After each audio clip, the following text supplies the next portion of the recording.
वहाँ बहुत से आर्मीनियाई ऐसे थे जो वाकई हमारे बहुत करीब थे। हमारे आर्मीनी दोस्त थे और फिर हमने आर्मीनियाई शादी में शिरकत की। उन्होंने हमें दावत दी थी और दिल से खुशामदीद भी कहा।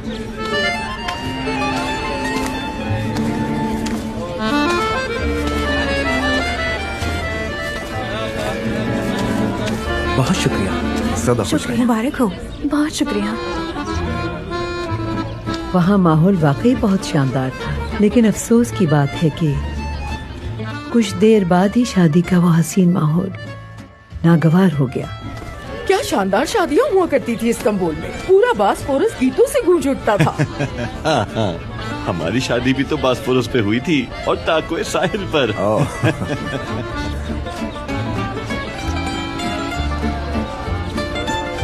ये कातिल यहाँ क्या कर रहे हैं?